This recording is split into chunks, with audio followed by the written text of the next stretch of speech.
Hola amigos, ¿cómo están? Espero que se encuentren muy bien. Esta vez vamos a ver otro pequeño biotest de 20 preguntitas. Espero que nos vaya muy bien a todos. Y bueno, vamos a empezar con la pregunta número uno.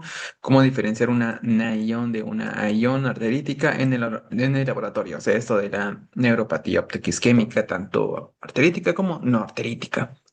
Una hiperpotasemia en la ion arterítica, eosinofilia en la naión, hiperglucemia en la naión, elevación marcada de la BCG y PCR en la ion arterítica, o leucopenia en ion arterítica.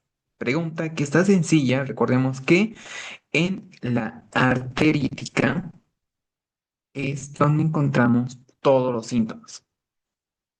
La no arterítica, por el contrario, pues no es algo como que respecto a los síntomas, que es donde podemos hacer la gran diferencia, que en una hay síntomas, en la otra no.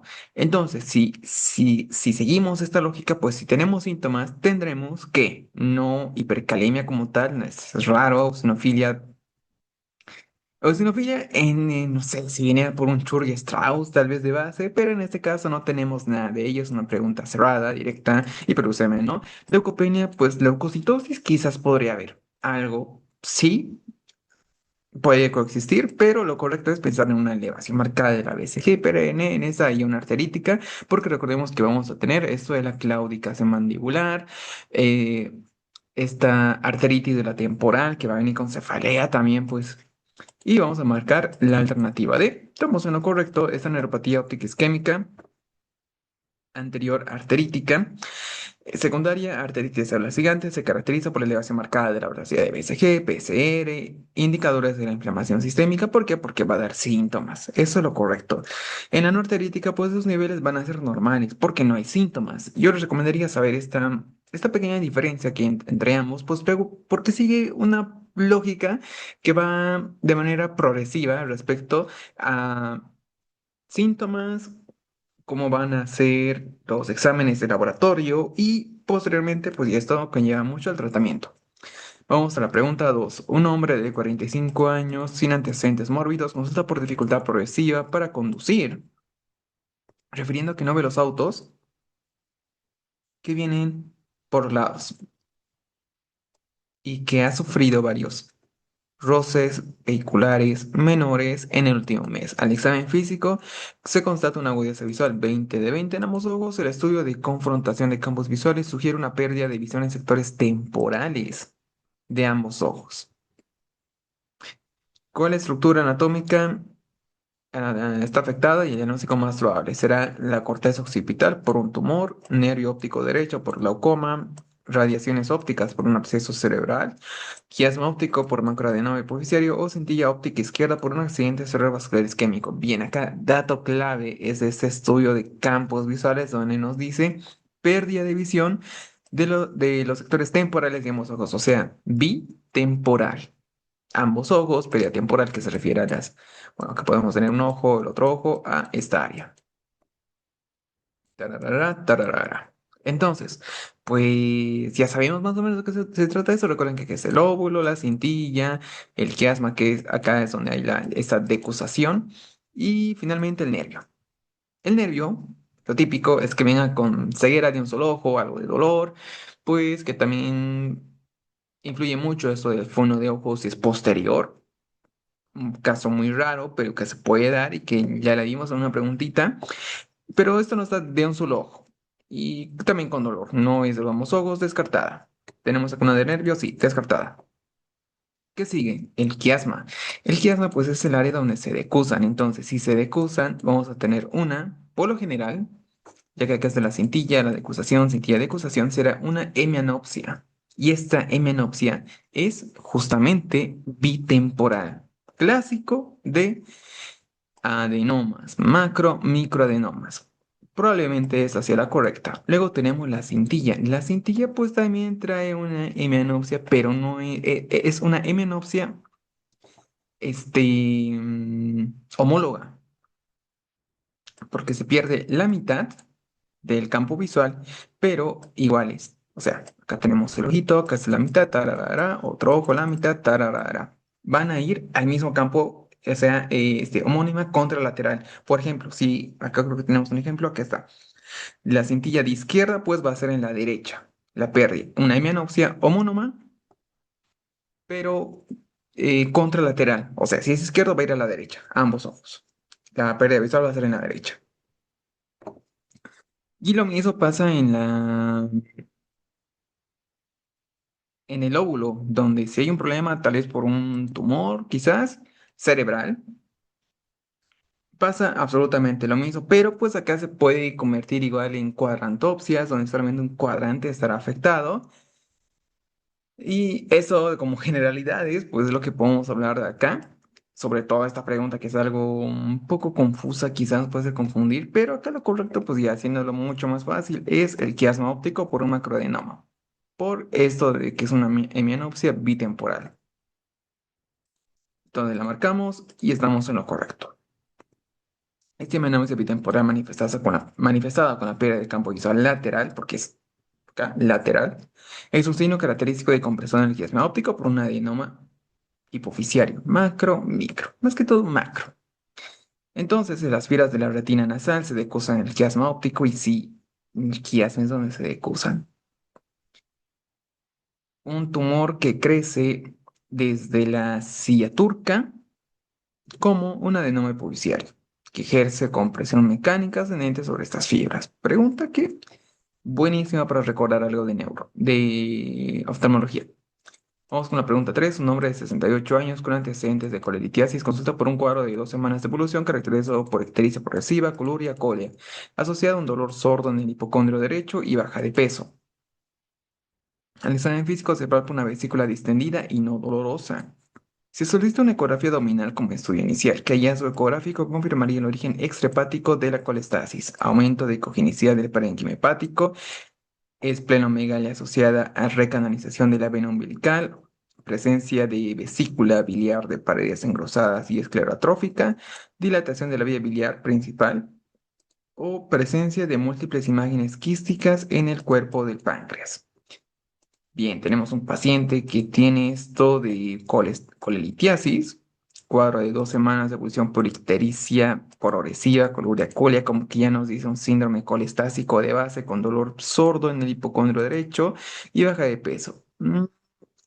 Puede ser igual esto de una neoplasia, quizás por la baja de peso, pero 2 semanas, bueno, igual tiene la ictericia, que es parte de los síndromes colestásicos, pero baja de peso y es un poco raro. Vesícula distendida y no dolorosa, una ecografía abdominal como estudio inicial y que hallazgo ecográfico para el origen extrahepático. El diagnóstico acá, ¿qué podrá ser? Probablemente un cáncer de una neoplasia, eso de vesícula o del páncreas. Puede ser cualquiera de las dos. Acá por esto de que la vesícula está distendida y no dolorosa, pues mm, puede ser el signo de Courvoisier-Terrier, que va más para un cáncer de páncreas, quizás. Aunque igual acá no se dice que hay dolor, pero acá no hay dolor. mm, Lo raro. Y puede ser de vesícula o de páncreas. Pero bueno, acá nos pide el origen del síndrome colestásico o el hallazgo ecográfico que nos va a mostrar el origen extrahepático de la colestasis. Aumento de cogenicidad del parénquima hepático, esto ya lo vimos y era una esteatosis hepática, esplenomegalia asociada a recanalización de la vena umbilical, esplenomegalia. Esto quizás por hipertensión portal en el contexto de una neoplasia vesicular o de páncreas, sí, podría ser, pero no, acá no. Como hallazgo extrahepático, no. Luego tenemos la presencia de vesícula biliar de paredes engrosadas. Esto pues sería de una vesícula en porcelana, que es factor de riesgo de neoplasia de vesícula, cáncer de vesícula, pero acá como que no cuadra tanto como colestásico extrahepático, pero dilatación de la vía biliar sí, este sí cuadra por completo. Presencia de múltiples imágenes del cuerpo de páncreas. Esto son pseudoquistes que la vemos en pancreatitis crónica. Entonces, pues vamos a marcar alternativa D. La dilatación de vías biliares intrahepáticas del conducto hepático común, mayor a 6 milímetros en ecografía, es un hallazgo característico de obstrucción biliar. Este hallazgo ecográfico se conoce como el signo del conducto biliar dilatado y indica un aumento de presión retrógrada. Puede observarse en colodicolitiasis de senos biliares o compresión intrínseca por tumores e inflamación pancreática. Por esto de inflamación pancreática, quizás nos diga sea de páncreas. La dilatación intrahepática se visualiza como estructuras tubulares, anecoicas, convergentes hacia el hilo hepático, confirmado la presencia de colestasis obstructiva. Vamos a la pregunta 4. ¿Qué indicador de laboratorio disminuye tras un tratamiento exitoso de hidatidosis? Antígeno en orina, PCR, recuento de eosinófilos, BCG o anticuerpos antihidatídicos en ELISA. Pues esta pregunta está sencilla. En orina no tiene nada que ver. PCR, BCG, que son marcadores de inflamación que, pues, ya nos puede sugerir que no hay inflamación, pero no específicamente que no exista ya la hidatidosis, más que tal vez por esos anticuerpos de ELISA sí sea la alternativa correcta, porque las otras como que no cuadran. Y así. Bueno, tras un tratamiento exitoso de la etidosis, los niveles de anticuerpos antidiatídicos medidos por ELISA tienden a disminuir progresivamente, pero al final tarda mucho. Y probablemente es que se quede en esto varios meses. Y lo dice acá, persiste durante varios meses. Y sí, es lo típico respecto a los anticuerpos que se van a ver en este ELISA. Vamos a ver la pregunta 5. Una mujer de 55 años con antecedentes de infecciones urinarias recurrentes y diabetes mellitus consulta por dolor lumbar crónico, febrícula y baja de peso. Al examen físico se palpa una masa en el flanco derecho.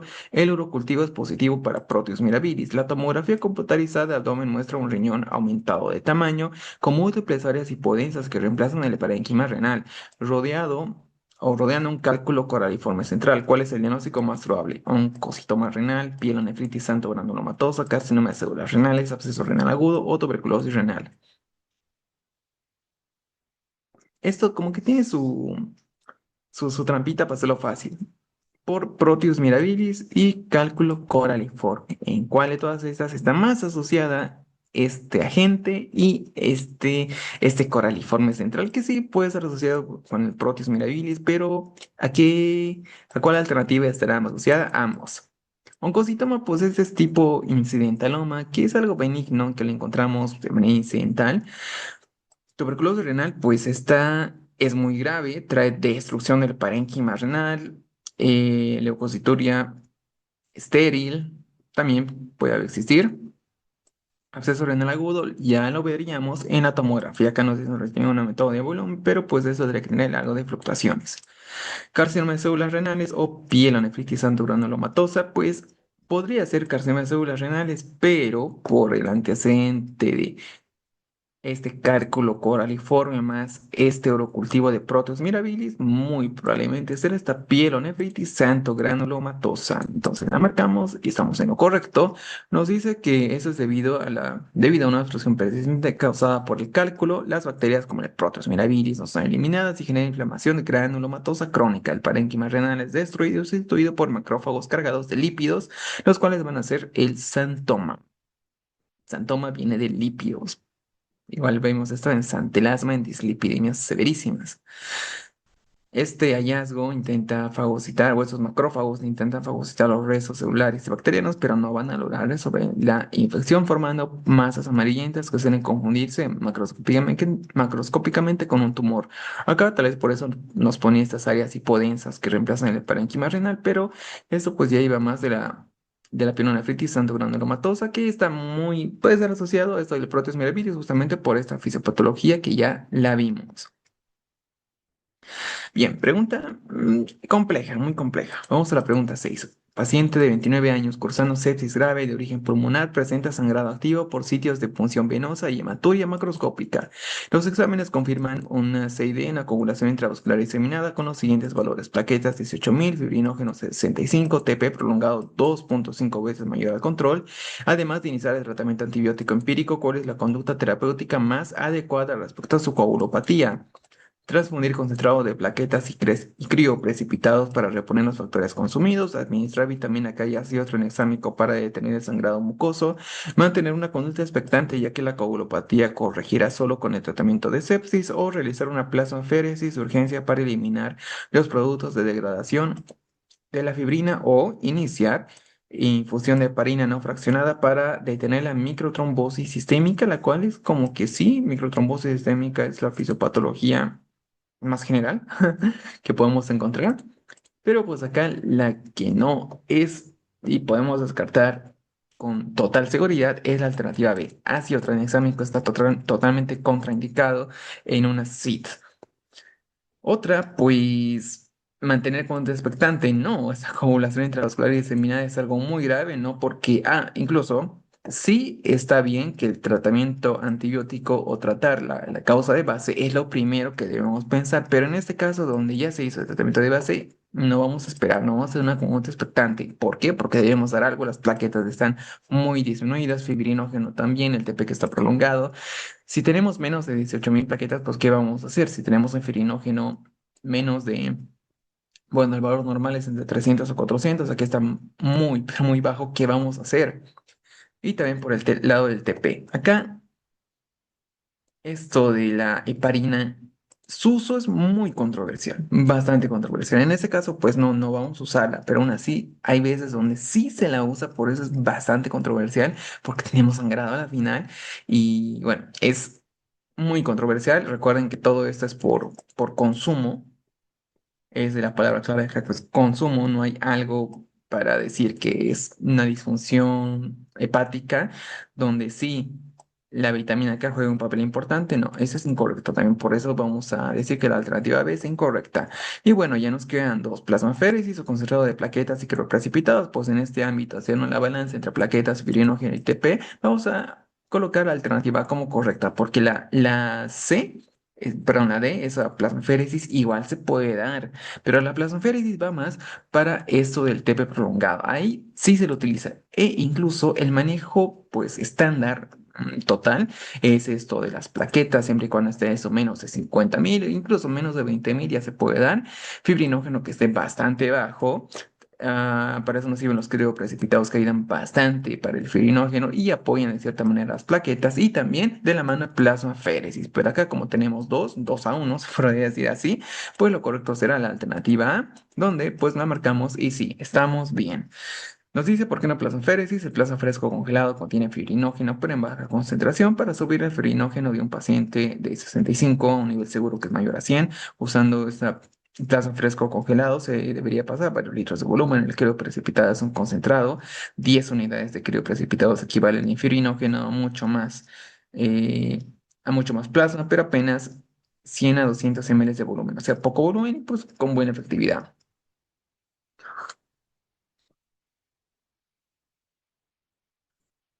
Un poco de café. ¿Qué más tenemos acá? La trombocitopenia en el SID es por consumo, y sí, es por consumo. No es que haya una disfunción plaquetaria, pero una disfunción hepática. Por eso es que la vitamina K acá como que no nos va a servir. Generalmente no transfundimos plaquetas a menos que bajen más de 10.000, sin embargo, así el umbral más o menos 50.000, en otros guías podemos ver menos de 20.000 incluso. Y sí, esto, recuerda que transfundir plaquetas en sí es como echarle ya en el fuego, ¿por qué? Porque hay consumo y pues si damos plaquetas es como que no nos sirvieran, pero aún así hay que dar. Solo se hace si hay hemorragia activa o riesgo vital inminente. El rol del plasma fresco congelado, subir de la mano y sí, eso va de la mano. Y acá dice solo se indica cuando la TP es mayor a 1.5 veces al valor normal y acá estaba 2.5 veces, así que igual la podíamos mandar o igual habría sido lo correcto, pero más que eso, la alternativa A, por eso del control de plaquetas y precipitados en un paciente con plaquetopenia bastante severa y fibrinógeno igual muy disminuido, pues era lo correcto. Vamos a la pregunta 7. ¿Cuál es el tratamiento tópico indicado para la tiña inguinal, tiña crural? Entre paréntesis, miconazol oral, fluconazol tópico, clotrimazol, crema, ketoconazol inyectable, nistatina en polvo. Nistatina para cándida. Miconazol oral, como que ya no se usa, me parece que es, un poco antiguo, miconazol. Mm, Terbinafina, estaría bien si fuera oral. Fluconazol, no, fluconazol. Esto creo que solo es vía oral. Fluconazol tópico, no escuché. Me parece que es solo vía oral. Cotrimazol en crema, pues sí sería lo correcto. En este caso, tópico de elección, porque ketoconazol inyectable, no inyectable, no. nos puede traer eso de hepatotoxicidad, una hepatotoxicidad muy severa. Y bueno, el cotrimoxazol en crema es lo correcto aplicado 2 veces al día durante 2 a 4 semanas. Es un tratamiento efectivo para la tiña inguinal. Su acción antifúngica se basa en la inhibición de la síntesis de ergosterol, un componente de membrana celular de los dermatofitos, lo que provoca la alteración de la permeabilidad celular y la muerte del hongo. Bien, pregunta que está sencilla. Vamos a la pregunta 8. Mujer de 29 años cursó un embarazo gemelar bicorial y biamniótico de 31 semanas. Se realiza ecografía Doppler que indica una discordancia de crecimiento del 28%, un perfil biofísico tranquilizador y un Doppler que muestra aumento de la resistencia umbilical con un flujo presente en diástole. Ambos fetos están en posición cefálica. Indica cuál es la conducta adecuada. Administrar corticoides antenatales, inducir parto ahora, realizar control serillado con Doppler fetal, repetir perfil biofísico, realizar cesárea ahora. Preguntita que si está algo complejo, pues 29 años, embarazo gemelar, bicoreal es un embarazo de alto riesgo de 31 semanas aún y con una discordancia de crecimiento de 28%, ya esto nos quiere decir, además de tener una aumento de flujo de la resistencia umbilical, ya tenemos resistencia, pues una RSIU que ya como que se puede estar complicando y más en un embarazo gemelar, pues ¿qué vamos a hacer acá? Mm, hay resistencia, aumento de flujo con resistencia o de la resistencia. Si tenemos resistencia, es como que sí, no, sí podemos esperar algo, está bien, podemos esperar algo, no, no es algo como que nos diga que debemos actuar ya, pero pues tampoco lo debemos dejar pasar. Parto o cesárea a las 31 semanas, no, hay algo que quizás podemos hacer que me parece que nos sugiere la misma pregunta como alternativa correcta. Perfil biofísico, no habría la necesidad de repetir si ya tenemos un perfil biofísico tranquilizador, probablemente un 8 de 10, probablemente. Realizar el control seriado con el producto fetal o administrar corticoides antenatales por las 31 semanas. Podemos decir que vamos a esperar hasta las 33 semanas, o incluso hasta las 34, pero de cualquier modo, los corticoides antenatales serían lo correcto. Así esperamos la maduración pulmonar y bueno, ya vamos a estar un poco más tranquilos. Aunque también realizar el control seriado con el Doppler fetal podría ser otra opción, siempre y cuando tengamos esto o nos fijemos cómo va la resistencia. Si es que aumentara un flujo ausente o un flujo reverso, que es el peor de los casos, pues igual nos podría ayudar bastante. Pero pienso que como primera conducta, acá no sé si más adecuada que sería la dirección, pero más pienso yo que se va más a la conducta inicial en este caso, la cual iría a los corticoides antenatales, más que quizás realiza control seriado con Doppler fetal, que ojo, depende de cada razonamiento clínico. Ya me iría más a la alternativa A. Entonces, pues bueno, la marcamos y sí, estamos bien. En un embarazo gemelar pretérmino de 31 semanas con restricción del crecimiento discordante y signos de compromiso placentario, sí, hay una insuficiencia placentaria, pero que tampoco es algo tan grave. Por la resistencia umbilical, existe un riesgo elevado de parto prematuro o necesidad de interrupción. La medida prioritaria es la administración de corticoides. Su objetivo es acelerar la maduración pulmonar fetal, con ello mejora el pronóstico neonatal. Y sí, sí, estamos bien, estamos bien. Mucho riesgo y pues se puede desencadenar parte en cualquier momento porque el gemelar, alto riesgo obstétrico.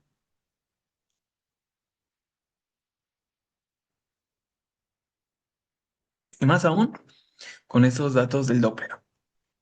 Vamos a la pregunta 9.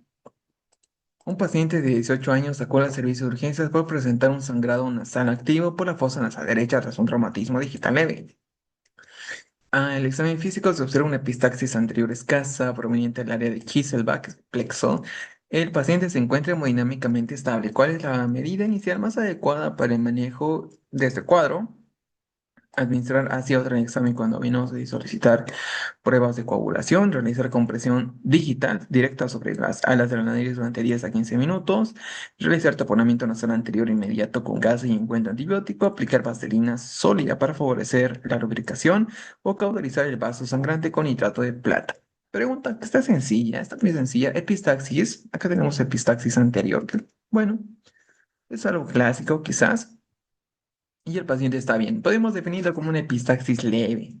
Y la medida inicial más adecuada es lo típico, lo típico. Pues no vamos a darle a hacer otra anesómico, esto sería demasiado, demasiado, además de pruebas de coagulación. ¿No? Eso es totalmente incorrecto, es algo muy exagerado.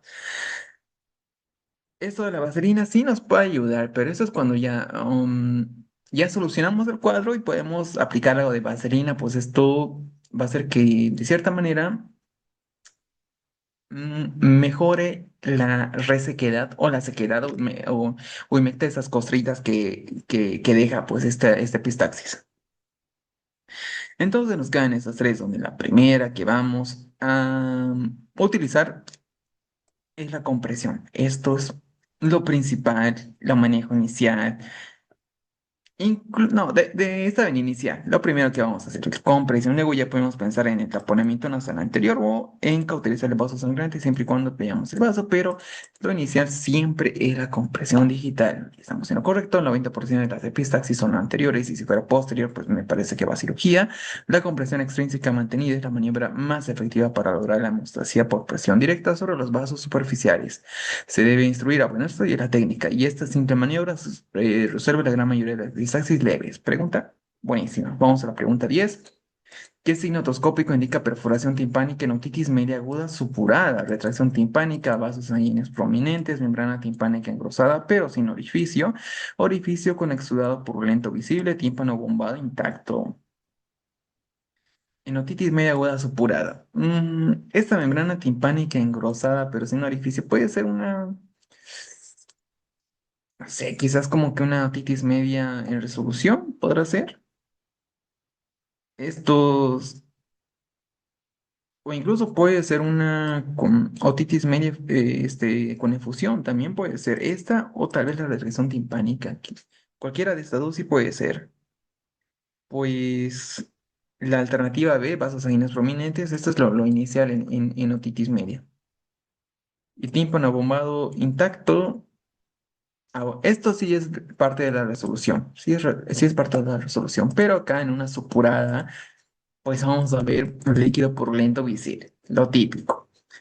Entonces, cuando la presión del oído medio supera la resistencia a la membrana timpánica, se produce esta perforación del tímpano. En endoscopía se observa un orificio timpánico por el que drena exudado purulento. Este evento suele aliviarse, el evento suele aliviar de dolor de forma inmediata, liberar la presión interna acumulada. La perforación espontánea es una complicación frecuente de la otitis media aguda supurada.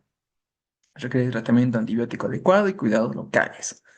Bien, preguntita que sí está un poco compleja, pero también fácil. Bueno, acá era demasiado obvia, pero a veces en este tipo de preguntas nos podemos confundir también.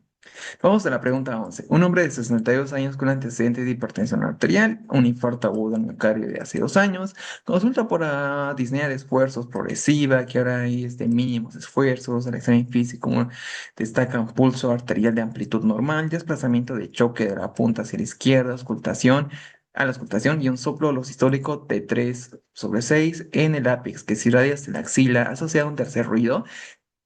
¿Cuál es el diagnóstico más probable? Estenosis mitral, insuficiencia aórtica, estenosis aórtica, insuficiencia mitral o comunicación intraauricular. Bien, en esa pregunta lo típico era recordar esto del DICE y del SIDE.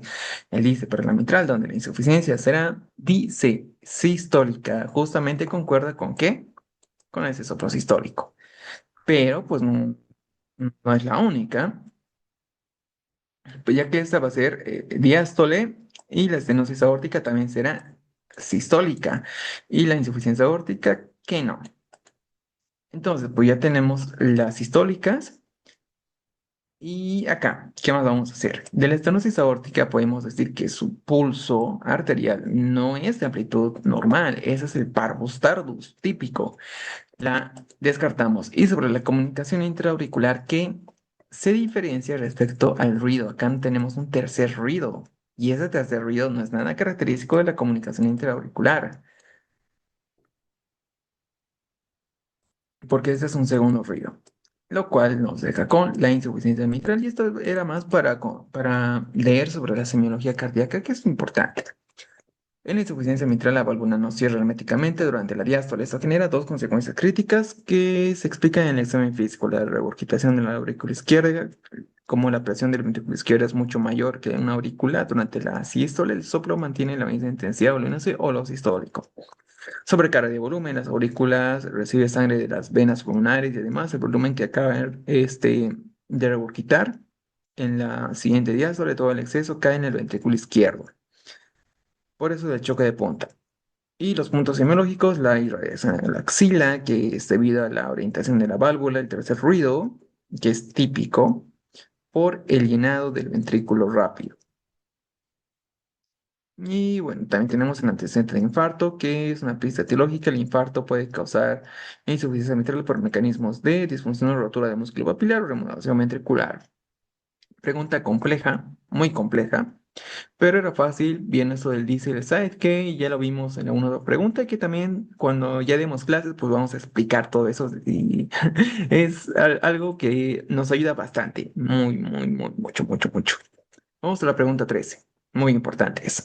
Pregunta 12. ¿Qué antiandrógeno oral se utiliza para el tratamiento de hirsutismo moderado a severo? Clomifeno, espironolactona, finasteride, leuprorelina, anastrozol. Para el hirsutismo, bueno, clomifeno y anastrozol como que se usaría, bueno, quizás de tercera línea, más que todo el anastrozol y clomifeno, ¿no? Igual nos sirve para el cáncer de mama, acá pues como que, no sé, tercera línea, algo por el estilo, el anastrozol, pero tampoco se lo aconseja mucho. Esta leuprorelina, no escuché mucho de este fármaco, algo muy raro este fármaco, quizás sí sea parte también de la que nos ayude para el cáncer de mama, quizás, pero no recuerdo haber escuchado.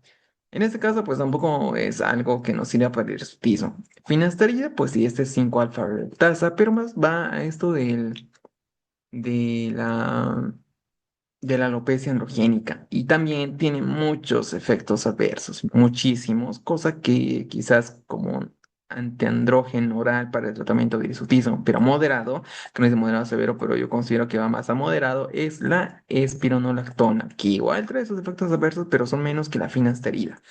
Esto mejora el hirsutismo gracias a la acción antiandrogénica, actúa antagonizando los receptores androgénicos, reduce la síntesis de andrógenos en la glándula suprarrenal, con dosis de 100 a 200, administradas durante varios meses, logra la reducción significativa del vello y esa es una terapia en SOP. Vamos a la pregunta 13. ¿Qué indicador mide el impacto de una intervención de promoción en salud? Gasto de publicidad, número de folletos distribuidos, tasa de vacunación alcanzada, horas de capacitación impartida o número de reuniones realizadas. Promoción. Promoción, ¿cómo lo vamos a ver? No con gastos, ni folletos, ni capacitación, ni reuniones, pues nos va a decir la tasa de vacunación alcanzada, pero esto quizás solo en este contexto de eso de promoción de salud y estamos en lo correcto. Su objetivo, pues, era de ser un indicador clave de resultados que reflejen el impacto real de una campaña de promoción en la vacunación, es según la tasa de vacunación alcanzada en el contexto de, pues, una intervención de promoción de salud. Bien, no tenemos nada más que analizar acá, está muy fácil. Vamos a la pregunta 14. Un hombre de 74 años con antecedente de hipertensión arterial y tabaquismo es traído por su familia por una alteración de la marcha de 3 meses. De evolución, al examen físico, usted detecta el aumento del tono muscular en las cuatro extremidades que se mantiene constante durante todo el rango del movimiento pasivo, o sea, como que algo de rigidez quizás, cediendo por momentos de forma intermitente, sino de las ruedas dentales, como que tiene tics, así como que salta un poquito. Además, presenta temblor en reposo y bradiquinesia. ¿A qué estructura anatómica corresponde la lesión y qué tipo de hipertonía será? Una unión neuromuscular, algo con miastenia, ganglios basales por la vía extrapiramidal, donde vamos a encontrar rigidez, sistema cerebroso por ataxia, primera neurona motora, un corteza cerebral donde hay espasticidad, segunda neurona motora, donde vamos a ver hipotonía. Bien, acá, esto es un síndrome hipertónico, donde la hipotonía estaría incorrecto. Otra que podemos descartar es esto de la miastenia. La miastenia, pues hay extrema fatigabilidad, debilidad, cansancio, descartada. Este sistema cerebeloso puede ser un síndrome cerebroso, donde hay estos movimientos descoordinados, que es lo más típico. En este caso, no. Tenemos espasticidad o rigidez. Espasticidad sí, igual puede causar esos datos de síndrome hipertónico, pero eso sería más tal vez a esto de la parálisis cerebral o incluso a los accidentes cerebrovasculares o los accidentes vasculares encefálicos. Pues esos son los más característicos dentro de síndromes por espasticidad. Acá no, esto es una rigidez típicamente por el Parkinson, rueda dentada, temblor a reposo, bradiquinesia, pues todo nos decía que era Parkinson y cuál es su principal característica, rigidez, que también se reconoce como en tubo de plomo. Esta rigidez no nace de un daño de la vía de movimiento piramidal, sino que en la vía que modula y suaviza ese movimiento, la extrapiramidal. En condiciones normales, los ganglios basales, como la sustancia negra, mantienen el equilibrio de neurotransmisores. En el Parkinson, la falta de dopamina rompe ese equilibrio, generando una descarga continua y desorganizada de las neuronas motoras. Las características clínicas únicas, la distribución global, independencia de la velocidad y signo de rueda dentada, que es lo más característico. Para mí, igual esto del tubo de plomo, aquí está en la independencia de la velocidad, nos dice que no importa si se mueve el brazo lento o rápido, la resistencia es constante. Eso se conoce como hipertonía plástica o tubo de plomo, que es la más conocida dentro de una coma. Bien, vamos a la pregunta 15. ¿Qué intervención no farmacológica puede aliviar la dismenorrea, ayuno prolongado, el ejercicio extenuante, aplicación de calor local, bajo vientre, baños fríos, reposo estricto en cama? Esta pregunta como que sí está muy sencilla, pero en dismenorrea un tratamiento no farmacológico, no vamos a ayunar, no vamos a decirle a la paciente que haga ejercicio, baños fríos, reposo estricto en cama. Lo ideal será esta aplicación del calor local bajo el vientre. Esta aplicación sobre el abdomen o región lumbar es una medida sencilla y eficaz para aliviar el dolor menstrual asociado a dismenorrea, ya que produce relajación del músculo uterino. Bien, y se puede complementar con algunos AINES. Preguntita que estaba bien. Vamos a la pregunta 16. ¿Qué seguimiento clínico es esencial tras drenaje de adenoflegmón, PSA semestral, revisión de herida y cultivo cada 48 a 72 horas, radiografía de tórax semanal, resonancia magnética cerebral mensual, perfil lipídico diario? Pregunta un poco rara, quizás, porque PCA no vamos a pedir, perfil lipídico diario, ¿para qué diario? Resonancia magnética mensual, radiografía de tórax semanal, cultivo cada 3 días, pero como que revisión de la herida sí, puede ser por un adenoflegmón, drenaje de adenoflegmón, quizás cultivo a los 72 horas, a los 2 días, pues ya podemos, puede ser que sí, pero no cada 3 días. Sería demasiado y además que tardan los cultivos, no es al instante. Por la revisión de herida estaría bien la B, pero quizá no tanto cada 3 días, a pesar de que las otras aún están más alejadas de la alternativa correcta, según yo, pero sí estamos bien. Tras un drenaje quirúrgico de un adenoflegmón, es fundamental el seguimiento clínico y microbiológico estrecho. Se debe revisar periódicamente la herida, los apósitos deben estar secos y limpios. Es recomendable enviar muestras de los bordes de la herida cada... Está bien enviar la muestra, pero no sé, no estoy seguro. Quizás sí sea una regla estricta cada 48 a 72 horas, pero no sé si será así, la verdad. Pienso que es mucho. Bien, pregunta que estaba fácil, fácil, aunque algo ambigua también. Pregunta 17. Lactante de 5 meses con bajo peso para la edad, sin otros signos clínicos. ¿A qué indicador antropométrico corresponde el peso para la edad?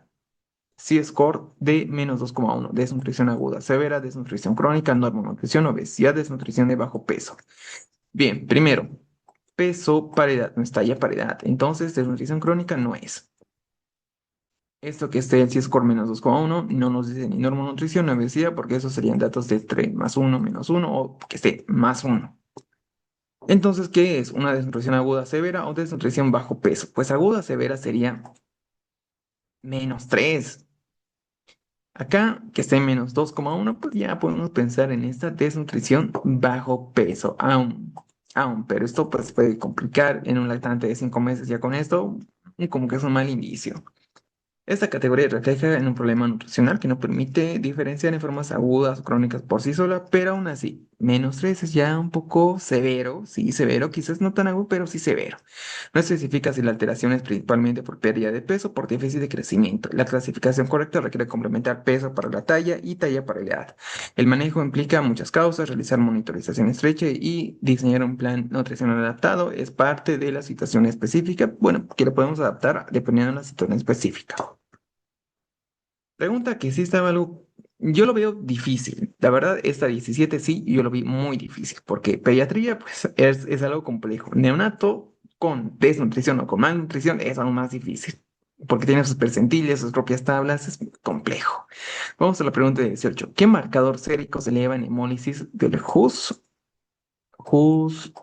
síndrome hemolítico urémico? Debe ser AS, ALT, amilasa, creatinina sinasa, LDH. Bien, si es Shu, por una hemólisis, pues las enzimas, las transaminasas que relativamente pueden estar elevadas, pero tampoco es el marcador sérico primordial para pensar en hemólisis específicamente por el Shu. Amilasa, creatinina y quinasa están totalmente incorrectos, lo cual nos deja con la LDH, que justamente también va a aumentar eso, la bilirrubina, no sé. Eso es lo típico. La elevación de la LDH, o sea, del lactato deshidrogenasa, es un hallazgo típico de la anemia hemolítica microangiopática. La LDH libera el plasma cuando los eritrocitos se destruyen al atravesar la microvasculatura dañada y obstruida por microtrombos. Ese aumento suele acompañarse de otros indicadores de hemólisis como bilirrubina elevada, que la aptoglobina, que la reticulocitosis, pero clave, la aptoglobina casi no es muy preguntada, más se va la bilirrubina indirecta o la reticulocitosis, que la reticulocitosis igual es un poco, no sé, no tan específico, pero igual se lo puede ver. Además, en esto de Shu también refleja el grado de lesión endotelial y el daño tisular asociado. Ya, pregunta que si estaba bien. Más que todo, pues el marcador sérico más importante sí es la LDH, el más importante. Vamos a la pregunta 19. ¿Qué intervención quirúrgica puede considerarse en casos crónicos refractarios de pingüécula?